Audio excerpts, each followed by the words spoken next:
Здравствуйте, дорогие друзья! Недавно мы с Заей рассказали о самом высоком человеческом голосе, колоратурном сопрано. А сегодня для контраста расскажем о самом низком басе. Именно басами издавна славилась Россия, и если попросить человека, который не разбирается в пении, даже иностранца, назвать имя любого баса, думается, он назовет русского, этого самого. Кого? Как вы думаете? Напишите в комментариях свой вариант. Иностранцы, посетившие Россию, частенько писали о наших басах с восторгом. Например, Фридрих Вильгельм Берггольц, галштинский дворянин, который провел много лет у нас на родине. В 18 столетии он отмечал про придворный хор. Между ними были прекрасные голоса, в особенности великолепные басы, которые в России лучше и сильнее, чем где-нибудь. У некоторых из басистов голоса так же чистые и глубоки, как звуки органа, и они в Италии получали бы большие деньги. Так кто же такой бас? Бас – это не просто самый низкий тип певческого голоса, но и по сравнению с другими ограниченный в своих технических характеристиках. Я не имею в виду, что он вовсе лишен, например, способности к беглости. Я говорю про общую тенденцию. Этот тип голоса, несомненно, гораздо более мощный и громкий ввиду длины и толщины голосовых связок, но ввиду все того же он не настолько пластичный и мобильный. Большие голоса обладают большей инертностью и неуправляемостью, чем маленькие и легкие. Не ожидайте от баса, самого талантливого и технически подготовленного, что он споет вам такое.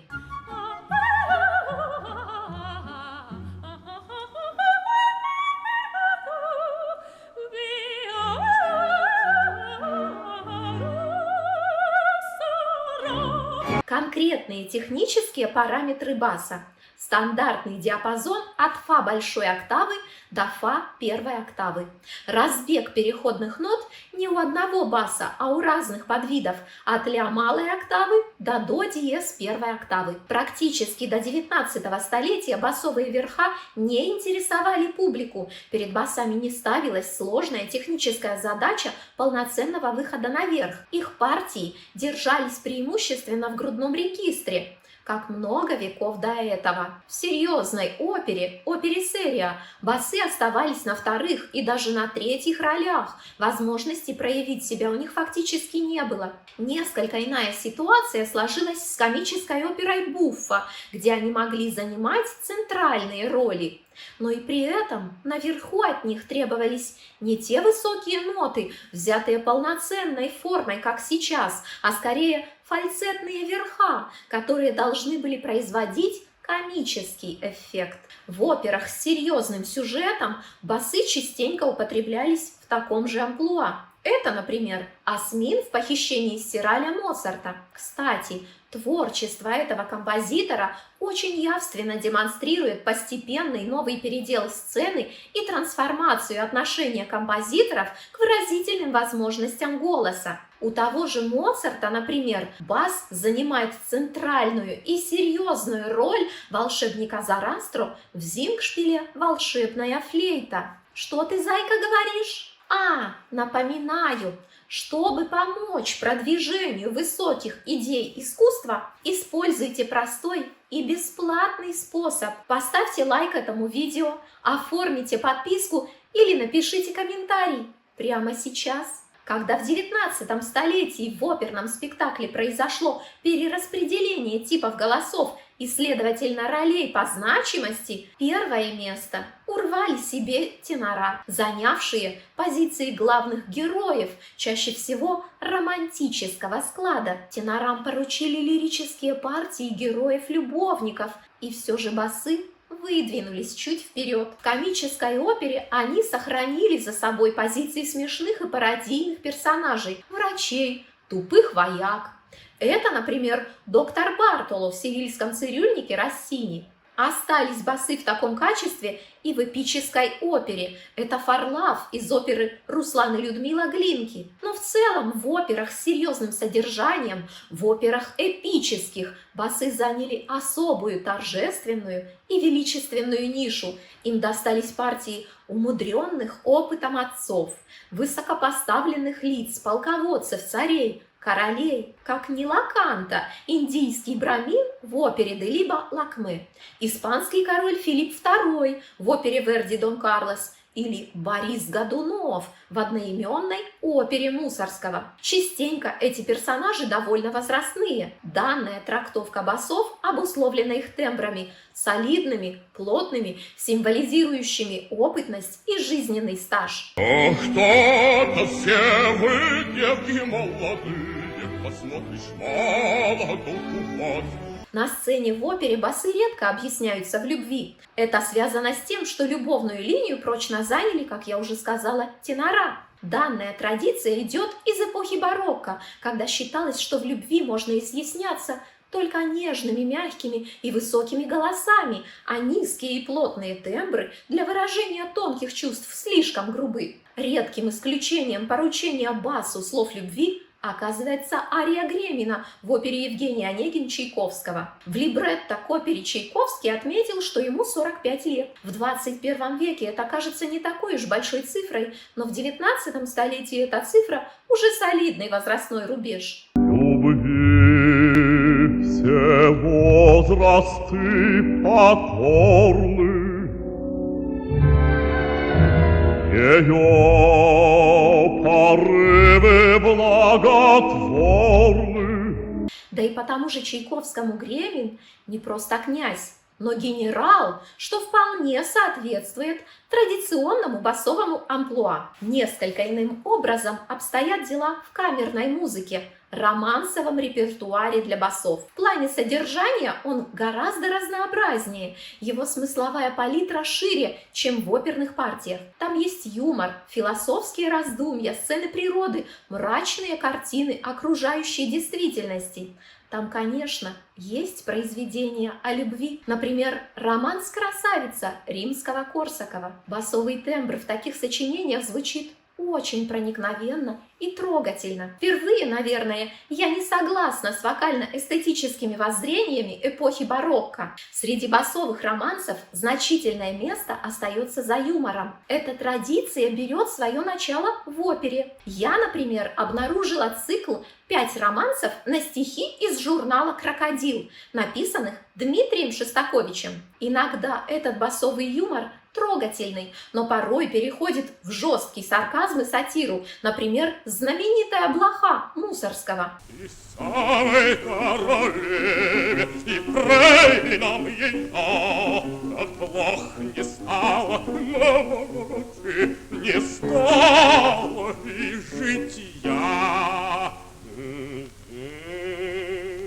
Отдельно стоит упомянуть, что басы крайне хороши в народных песнях.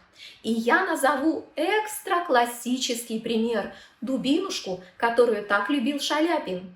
Здесь мы с Зайкой прервемся, чтобы напомнить о нашей группе в Телеграм. Там еще больше интересной и занимательной информации о музыке, а ссылку я оставлю в описании к видео и в закрепленном комментарии. Вернемся к техническим характеристикам басов. Обозначенные выше диапазоны переходные ноты имеют свои вариации в связи с тем, что, как и почти все другие типы певческих голосов, басы имеют внутреннюю дифференциацию на подтипы. Басов принято подразделять на 3 подтипа – низкий, центральный и высокий. Они отличаются от низкого к высокому постепенным высветлением окраски и в некотором смысле повышением технических возможностей. Зарубежная классификация типов голосов – система ФАХ, более разветвленная и сложная, и в ней в большей мере типы голосов связаны с тембральной окраской и сценическим амплуа. Снизу вверх по системе ФАХ виды басов: драматический серьезный бас, лирический серьезный бас, тяжелый игровой бас, юношеский бас и высокий бас. Я расскажу в деталях о нашей отечественной системе классификации.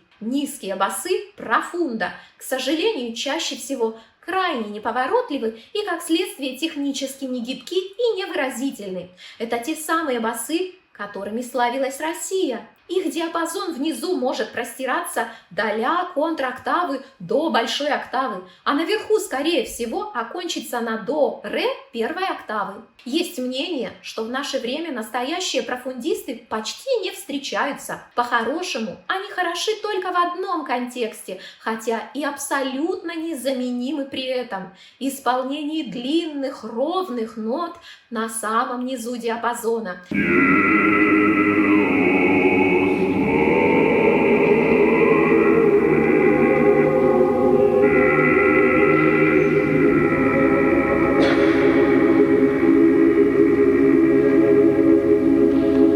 Эти ноты составляют гармонический базис аккорда, так называемую педаль, которая требуется не на оперной или концертной сцене, а в храме. В православном церковном пении таких басов называют октавистами. С этими нижними нотами, казалось бы, такими простыми, звучание хора обретает особенную красоту.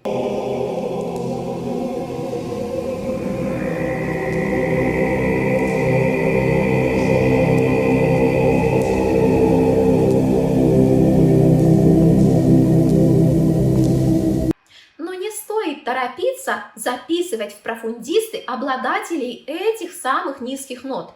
Среди басов, как и среди других типов, встречаются голоса расширенного диапазона. И очень возможно, что, например, у следующего типа баса, центрального, обнаружится способность петь предельный низ. И часто именно таким голосам в опере поручаются партии, в которых есть ноты для профундистов. Такие требуются от того же Гремина, Осмина, Зарастра, хана Кончака в князе Игоря Бородина.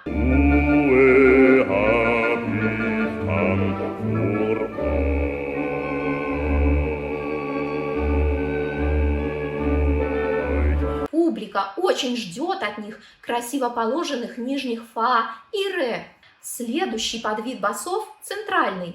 Он звучит светлее, более гибкий по своим возможностям. Чижко, например, рекомендует послушать в его исполнении арию Мельника «Ох, то-то все вы, девки молодые» из «Русалки» Доргомышского или арию короля Рене «Ужели роком осужден» из Иоланты Чайковского. Нижний край диапазона центральных басов, звучащих прекрасно, как явствует из их названия, в середине ми-бемоль, ми большой октавы. Последний вид баса самый высокий и светлый. Он так и называется – высокий бас, он же бас-кантанте или бас-баритон. Но лично я голосую за разделение этих понятий. В высокие басы-кантанты я бы поместила басов со светлой окраской звука, довольно подвижных и гибких, но с предельной, полноценно взятой нотой диапазона фа первой октавы. А в басы-баритоны справедливо отправить басов с тем самым расширенным диапазоном,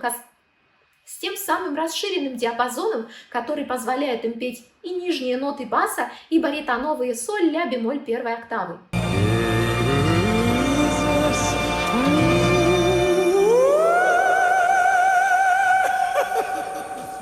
В то же время такие басы имеют скорее басовую, а не баритоновую окраску тембра. На практике, кстати, я наблюдаю обратное. Очень часто в басах-баритонах прячутся те, у кого нет ни басового низа, ни баритонового верха, то есть голоса с суженным от природы диапазоном. Да, такие тоже встречаются. Что же композиторы поручают высоким басам? Это партия Мефистофеля из Фауста Гуно, Владимир Галицкий из князя Игоря Бородина, вот он из Валькирии Вагнера.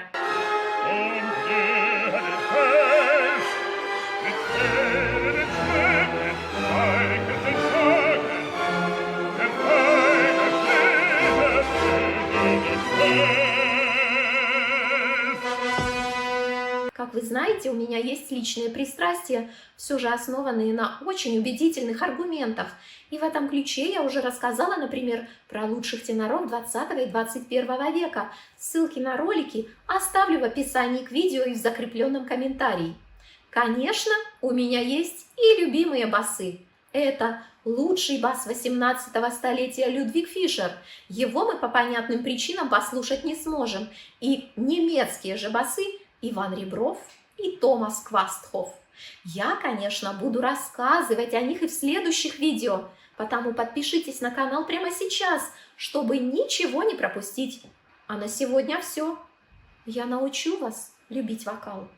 Все видео она пролежала рядом со мной, тем не менее она принимала участие, пусть и за кадром. А сейчас она решила сняться в последних дополнительных кадрах. Ну и как же без Зайки бэкстейдж, правда, Зайка?